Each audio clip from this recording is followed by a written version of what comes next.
Howdy folks, welcome to Module 1 of Psychological Testing.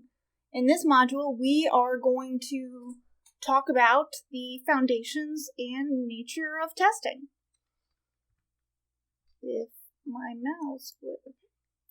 There we go. So, in this first little video chunk, I'm going to give you a broad outline of where we're going in terms of both the individual video chunks, these you can see here, but the big question is, what are tests? So psychological tests are tools that were developed in response to the practical need to select and classify people in such settings as schools, clinics, industry, and the military.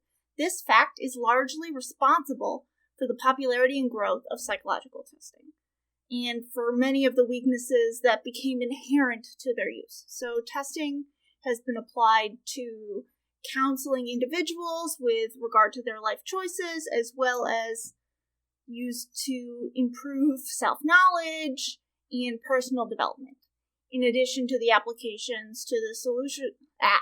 In addition to the applications to the... We're gonna cut. Okay. So, they play a significant role in psychological research. So this chapter and module examines the characteristics that define psychological tests and differentiate them from other tools. Sorry, my mouth is not listening to my brain. Cool. So, some of the questions you've probably asked yourself and we're going to encounter in this class are, so what is a psychological test? Are there different kinds of psychological tests? Why are they used? Have psychological tests been used on me? How do we know if a test is valid, if it's reliable? And also, statistics. Is that what this class is? Yeah, it is. Sorry, this is an applied stats class, in case that wasn't clear. Excuse me. So, what are qualities of good test questions? Items are essentially the individual question. How can testing situations affect responses? What's an IQ? Anyway, let's see. Does IQ really measure intelligence? It does. It may measure some other things in there too, but it definitely captures intelligence.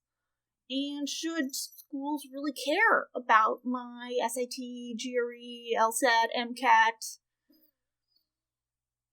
Well, unfortunately, they do. So, the question is, should they?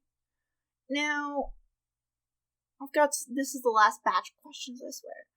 Can my reaction to some weird ink blot test really say something about my personality? A little. Just a little. Not a ton, but a little. And only in very specific settings. Can my response to a bunch of weird true-false questions really indicate if I have psychopathology? Yeah. This question is referring to the MMPI, the Minnesota Multiphasic Personality Inventory. It's super popular, and it's been around for a long time. So, all I want to do is help people. This could be a question you think about. Why do I need to submit them to all these torturous tests? So if you end up going into counseling psychology or clinical psychology or school psychology, you're going to be administering a lot of tests. You just are. And, Archie, can I help you? Sorry, we got a guest. They're useful. They predict stuff. And that's the heart of it. And on that note, I'm going to wrap up this little chunk of video, and I'll see you in a bit.